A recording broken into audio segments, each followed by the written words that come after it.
Dans l'introduction de ce site, vous avez pu voir qu'il s'agit d'un chemin initiatique avec les anges, les guides de lumière, parce que tout le monde a pu voir, en tout cas la plupart des personnes que je pense sont en train de regarder cette vidéo, pas mal de gens ont pu voir que depuis beaucoup de temps, beaucoup de millénaires, les êtres humains étaient à la recherche de la pierre philosophale, comme s'il s'agissait d'un objet en dehors de soi. Il y a des gens qui cherchaient le Graal, comme si c'était quelque chose qui était à l'extérieur de soi. Mais le Graal, pour ce qui m'est donné de connaître, c'est quelque chose qui appartient à l'âme. À quoi ça sert le Graal? Comment il est utilisé? Ce sont des connaissances que tout le monde peut acquérir.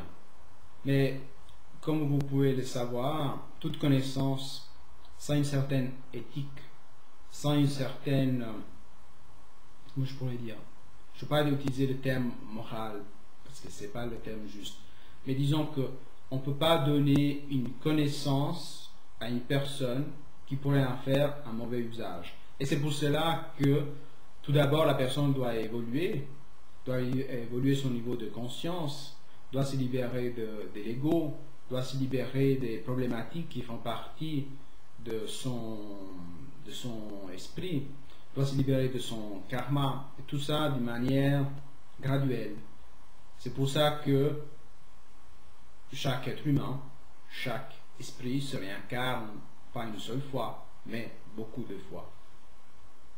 Alors, chaque être humain peut avoir le choix de se réincarner des dizaines, des centaines de fois sans évoluer, en restant dans, entre guillemets, comment on pourrait dire, l'ignorance de sa connaissance spirituelle.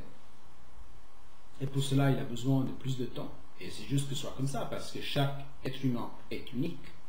Même si la science d'aujourd'hui, elle essaie de cataloguer les gens, mettre des étiquettes, dire cette personne elle est comme ça, cette personne est comme ci, etc. Depuis mon point de vue, chaque être humain est unique, parce que chaque esprit est unique, et il a été créé à un certain moment, dans la nuit des temps.